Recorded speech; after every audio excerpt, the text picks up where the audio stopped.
Hello everyone, আসসালামু আলাইকুম। I hope আপনারা সবাই ভালো আছেন। আলহামদুলিল্লাহ আমিও ভালো আছি। আজকে আপনাদের সাথে শেয়ার করব আমি ঢাকাতে যাওয়ার আগে কি করেছিলাম, তো সেই ব্লগটা আপনাদের সাথে শেয়ার করব।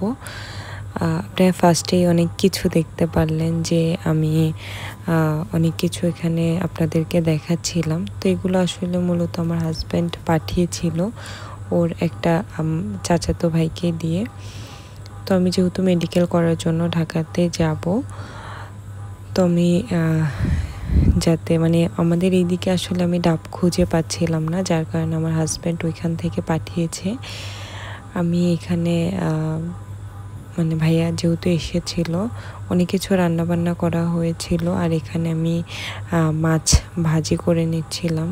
এই যে আমি মাছটা দিয়ে আমি চাল কুমড়ো দিয়ে রান্না করব। মাছগুলো সুন্দর করে আমি উল্টো পাল্টে ভেজে নিচ্ছিলাম। আমি মাছ আসলে একটু কড়া করে ভাজতেই পছন্দ করি, কারণ আমার কাছে মনে হয় যে বেশি কম ভাজা হলে এটা আসলে খেতে মজা লাগে না।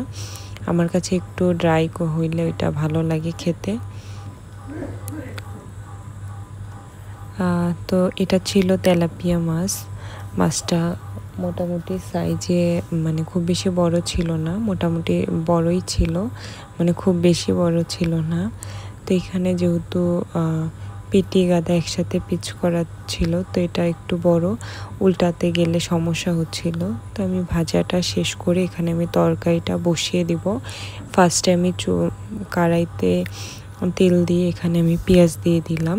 পেঁয়াজ দিয়ে আমি এখানে আদা বাটা, রসুন বাটা এবং মরিচ বাটা, এগুলো সব ব্লেন্ডার করা ছিল, এগুলো আমি দিয়ে দিলাম। যেহেতু এই মশলাগুলো আসলে ফ্রিজে থাকে, যার কারণে এটা অবশ্যই তেলের উপরেই দেই, কারণ দেখা যায় ফ্রিজে যেটা থাকে ওইটা আসলে খেতে একটু টেস্ট কম লাগে। তাও এখন যেহেতু সব কিছু আসলে একটু সবাই ফ্রিজে রাখে, তো এই কারণে দেখা যায় যে আমরাও রেখে দেই। তো এখানে আমি একে একে সকল প্রকার মশলা দিয়ে দিচ্ছিলাম। জিরার গুঁড়া, ধনিয়ার গুঁড়া, মরিচের গুঁড়া, তারপরে হচ্ছে গরম মশলা, আরও যাবতীয় যে মশলা দিই আমি তরকারিতে নর্মালি। তো এখানে সব ধরনের মশলা দিয়ে আমি মশলাগুলো একটু হালকাভাবে কষিয়ে নিচ্ছিলাম। কষিয়ে নেওয়ার পরে এখানে আমি অল্প পরিমাণে পানি দিয়ে দিলাম। পানিটা দেওয়ার পরে এখন আমি পানিটা দিয়ে মশলাটা অল্প কিছু সময় কষিয়ে নিব। অল্প কিছু সময় কষিয়ে নেওয়ার পরে দেখব যখন এটা অনেকটা ঘন হয়ে এসেছে, ওই পর্যায়ে আমি এখন এটা হচ্ছে চাল কুমড়া, এই চাল কুমড়োটা আমি দিয়ে দিচ্ছি। এখানে সুন্দর করে পাতলা করে কেটে নিয়েছিলাম। একে একে আমি সবগুলো চাল কুমড়া দিয়ে দেওয়ার পরে এখন আমি চামচের সাহায্যে সুন্দর করে মিক্স করে নিব। চাল কুমড়া আসলে দেখা যায় খুব বেশি টাইম লাগে না রান্না করতে, আর আমি যেটা রান্না করেছিলাম এটা খেতে অনেক মজা হয়েছিল, বাসার সবাই অনেক পছন্দ করেছে এটা। আর আমার কাছে এটা মনে হচ্ছিল যে পেঁপে রান্না করেছি, পেঁপেটা যেরকম নরম হয়ে যায় ওরকম আসলে নরম হয়ে গিয়েছিল, খুবই ভালো লেগেছে। আর এটা দেখা যায় দুই ধরনের হয়, একটু যেটা জ্বালা কুচি যেটা, ওইটা আসলে তাড়াতাড়ি সিদ্ধ হয়ে যায়, আর যেটা দেখা যায় অনেক দিন গাছে থাকে বুড়া হয়ে যায় সেটা আসলে সহজে সিদ্ধ হতে চায় না। তো এখন আমি এটা সুন্দর করে কষাবো, ঢাকনা দিয়ে দিলাম। ঢাকনাটা এই যে এখন আমি খুলে আবার একটু নেড়ে দিলাম। এটা আমি যতক্ষণ পর্যন্ত না সিদ্ধ হবে আমি অল্প অল্প পানি দিয়ে এটা কষিয়ে নিব। কষিয়ে নিলে দেখা যাবে যে বেশি একটা পানি দিলে তরকারিটা সুন্দরভাবে কষাতে পারবো না।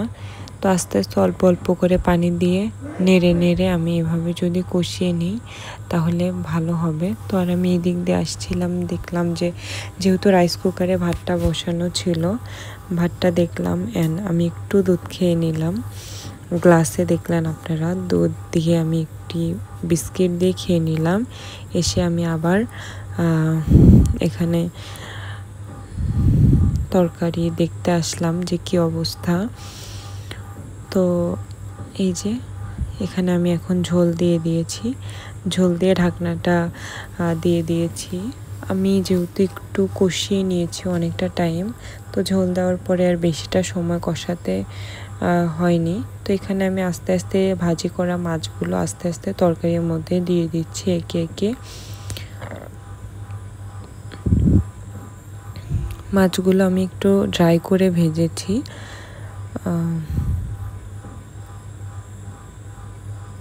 ড্রাই করে ভেজে নেওয়ার পরে এখন আমি এখানে দিয়ে দেওয়া আমার শেষ হয়েছে। এখন আমি এটা সুন্দর করে নেড়ে চেড়ে পানির সাথে মানে ঝোলটার সাথে মিশিয়ে নিয়ে এখন আমি এটা হালকা করে একটু চুলায় জাল দিয়ে নিব এবং এই পর্যায়ে আমি হালকা একটু টেস্ট করে দেখব যে আসলে ঠিকঠাক আছে কি না। যদি ঠিকঠাক থাকে তাহলে আমি তরকারিটা ওভাবেই রেখে দিব, বেশি একটা সময় এটার জাল দিব না। এখন আমি চুলাটা বন্ধ করে নিয়েছি। আমার চুলার কালারটা এরকম এসেছে। ঝোলটা আমি পরিমাণ মতো এরকম রেখেছি, যেহেতু এটা আসলে একটু পাতলা ঝোলের তরকারিটাই আমি রান্না করেছি। তো একটু পাতলা ঝোলের তরকারি একটু ঝোল থাকবে, এটাই স্বাভাবিক। আর এদিক থেকে আমার কিছু ড্রেস দেওয়া ছিল টেলরের কাছে, সেগুলো এই যে নিয়ে আসা হয়েছে। ড্রেসগুলোই আমি দেখছিলাম যে আসলে ড্রেসগুলো বানানো কেমন হয়েছে। ড্রেসগুলো বানানো অনেক সুন্দর হয়েছে, আর আমার টেলর আমাকে অনেক সুন্দর করে ড্রেস মেক করে দেয়। তো এখানে মোটামুটি 10টার মতো ড্রেস ছিল। সবগুলো ড্রেসই আজকে দিয়েছি, এটা আমি বেশ কয়েকদিন আগেই আনা হয়েছিল। আর এখানে বিকালবেলার দিকে এখানে আমরা একটু পাস্তা রান্না করব। তো পাস্তা রান্না করার জন্য এখানে আমি ফার্স্টে পেঁয়াজ মরিচ চুলায় দিয়ে দিয়েছি, আর হালকা তেল দিয়ে পেঁয়াজ মরিচটা হালকা করে ভেজে নিয়ে এ পর্যায়ে আমি 2টো ডিম ভেঙে দিয়েছি। আমি আজকে ডিম দিয়েই পাস্তাটা রান্না করব। তো এখানে ডিমগুলো অনেকে আছে যারা পেঁয়াজ আলাদা করে সরিয়ে মানে ডিমটা দেয়, কিন্তু আমি আসলে পেঁয়াজের সাথেই দিই। আমার কাছে এটা ভালো লাগে, দেখা যায় ডিম ভাজির মতো লাগে। তো এখানে আমি একটা প্যাকেট দিয়ে দিলাম মশলার প্যাকেটটা দেওয়ার পরে আমি সুন্দর করে ডিমের সাথে মিশিয়ে নেওয়ার পরে আমি এখানে পাস্তা দিয়ে সুন্দর করে অনবরত নেড়ে নেব, যাতে পাস্তাটা আসলে একটু দলা হয়ে গিয়েছিল, যেহেতু ঠান্ডা হওয়ার জন্য আমি সুন্দর করে রেখে দিয়েছিলাম।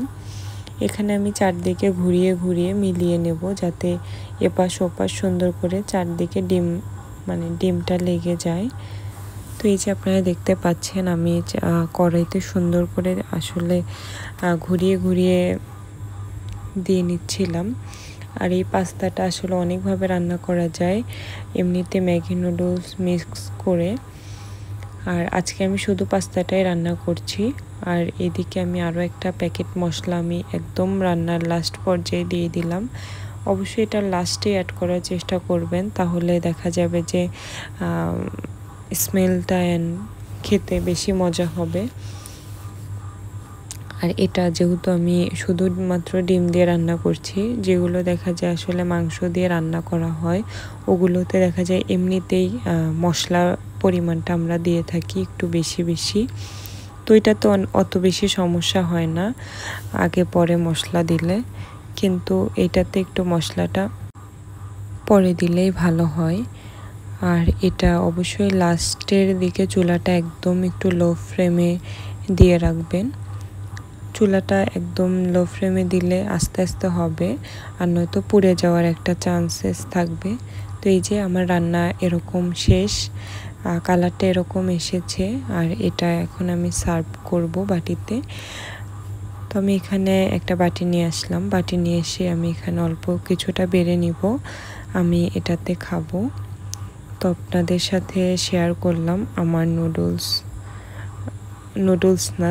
পাস্তা রান্নার রেসিপিটা। তো আরও আজকে ব্লগটা কেমন লেগেছে অবশ্যই আপনারা কমেন্ট করে জানাবেন। যদি ভালো লাগে তাহলে প্লিজ আমার চ্যানেলটা সাবস্ক্রাইব করবেন, পাশে থাকা বেল বাটনটা প্রেস করে দিবেন।